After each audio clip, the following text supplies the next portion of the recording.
తెలుగుదేశం జనసేన పార్టీలు ప్రకటించిన అభ్యర్థుల తొలి జాబితాలో ముస్లిం మైనారిటీల పట్ల చిన్నచూపు చూశారని ముస్లిం మైనారిటీ రైట్స్ ఫోరం రాష్ట్ర అధ్యక్షుడు డాక్టర్ షేక్ మహబూబ్ బాషా విమర్శించారు. తెలుగుదేశం పార్టీ కానీ జనసేన పార్టీ వాళ్ళు కానీ 118 సీట్లలో ఒక్క సీట్ ఇవ్వడం అనేది చాలా బాధాకరంగా ఉంది. అంటే ముస్లింలు మీ దృష్టిలో లేరా, లేకపోతే ముస్లిం ఓట్లు లేవా అనేది మేము ఈ ప్రెస్ మీడియాగా ప్రశ్నిస్తున్నాము. కర్నూలు జిల్లా మంత్రాలయం నియోజకవర్గంలో ఏర్పాటు చేసిన సమావేశంలో ఆయన మాట్లాడుతూ 2024లో ఎన్నికలకు సంబంధించిన తెలుగుదేశం పార్టీ జనసేన పార్టీతో పొత్తు కుదుర్చుకుని ముస్లిం మైనార్టీలకు తీరని అన్యాయం చేశారని ఆరోపించారు. తెలుగుదేశం పార్టీ ప్రకటించిన 94 టీడీపీ అభ్యర్థుల జాబితాలలో ముస్లిం మైనార్టీలకు కేవలం ఒక్క సీటు మాత్రమే కేటాయించారని, దీన్ని బట్టి తెలుగుదేశం పార్టీకి ముస్లిం మైనార్టీల పట్ల ఏమాత్రం ప్రేమ ఉందో స్పష్టమవుతుందన్నారు. టీడీపీ ప్రకటించిన 94 మంది అభ్యర్థులలో నంద్యాల జిల్లా నంద్యాల అసెంబ్లీ అభ్యర్థి ఎండి ఫరూక్ మాత్రమే ఉన్నారని ఆయన చెప్పారు. జనసేన పార్టీ దక్కించుకున్న 24 అసెంబ్లీ సీట్లలో 5 అసెంబ్లీ సీట్లను ఆ సామాజిక వర్గానికి చెందిన వారికి మాత్రమే కేటాయించారని ఆయన విమర్శించారు.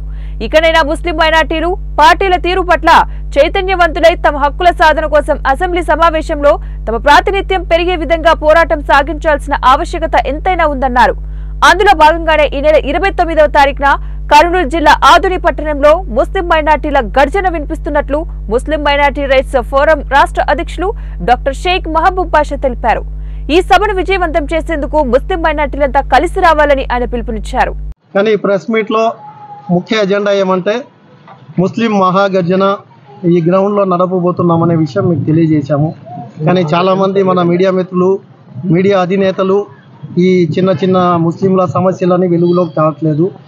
దయచేసి మీ అందరికీ ఒక రిక్వెస్ట్ చేస్తున్నాము. ముస్లింలు ఈరోజు మన ఆంధ్రప్రదేశ్లో ఓటింగ్ శాతంలో కూడా 8% ఉన్నారు. ముఖ్యమైన విషయం ఏమంటే ఆదోని పట్టణంలో కొంతమంది ఇదేదో ఒక పార్టీకి సంబంధించింది అని కొద్దిగా రూమర్లు లేపుతున్నారని మా దృష్టికి వచ్చింది కాబట్టి ఈరోజు మళ్ళీ ప్రెస్ మీట్ పెట్టడం జరిగింది. ఇది ఏ పార్టీకి ఎలాంటి వారికి సంబంధం లేదు. కేవలం ముస్లిం మైనార్టీల యొక్క హక్కుల పోరాటం. మా హక్కులు మాకు కావాలనే నినాదంతోనే మేము ముందుకు పోతున్నాం. ఏ పార్టీ అయితే మా ముస్లింలకి సపోర్ట్ చేస్తుందో ఆ పార్టీ వెంటనే మేము ఉంటాము. మా మేనిఫెస్టోలో ఏమేమైతే మీ మేనిఫెస్టోలో మేము అడిగే సమస్యలు ఏమైందాయో మీ మేనిఫెస్టోలో ఇస్తాము అని ఏ పార్టీ ముందుకు వస్తే ఆ పార్టీకి మేము స్వచ్ఛందంగా సపోర్ట్ చేస్తామని కూడా తెలియజేస్తున్నాం. మాకు ఏ పార్టీ కూడా ఫ్రెండ్స్ కాదు, ఏ పార్టీ కూడా శత్రుత్వం కాదు. అన్ని పార్టీలు మాకు ఈక్వలే కాబట్టి పార్టీకి సంబంధం లేకుండా జరిపే సభ ఇది అని తెలియజేస్తున్నాం. షేక్ మహబూబ్ బాషా, ముస్లిం రైట్స్ ప్రొటెక్షన్ ఫోర్స్ వ్యవస్థాపక అధ్యక్షుడు. దయచేసి ఇప్పటికైనా సరే మీ రెండో జాబితాలో అయినా ముస్లింలకి ప్రాధాన్యత ఇవ్వండి. అంటే ముస్లింలు అర్హులు లేరనుకుంటున్నారా? కాబట్టి ముస్లింలకు కూడా ప్రాధాన్యత ఇవ్వండి. ఇలాంటి సమస్యల గురించే మేము ముస్లిం రైట్స్ ప్రొటెక్షన్ ఫోర్స్ అనే ఒక సంస్థని ఎస్టాబ్లిష్ చేశాము.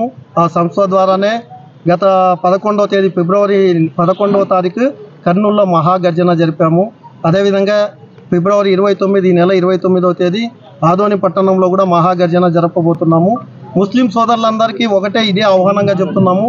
దయచేసి ఇప్పటికన్నా అర్థం చేసుకోండి. రాజకీయ నాయకుల దృష్టిలో మన శాతం ఎంత ఉందో చూసుకోండి. అంటే 1% కన్నా తక్కువలో మనం ఉందాం. అంటే మన వాయిస్ అసెంబ్లీలో వినిపించడానికి అవసరం లేదనుకొని వాళ్ళు అనుకుంటున్నారు.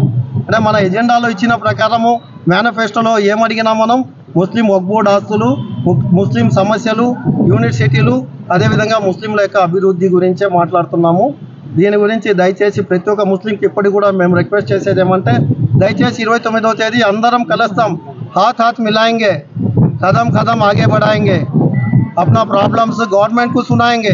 अपना आवाज़ सुनने से ही आगे बढ़ेगा, अपने मुसीबतों दूर होता అనే నినాదంతో ఈ కార్యక్రమాన్ని జరుపుతున్నాము. కాబట్టి ముస్లిం సోదరులందరికీ ఇది ఆహ్వానంగా భావించి తప్పకుండా హాజరు కావాల్సిందిగా కోరుతున్నాం.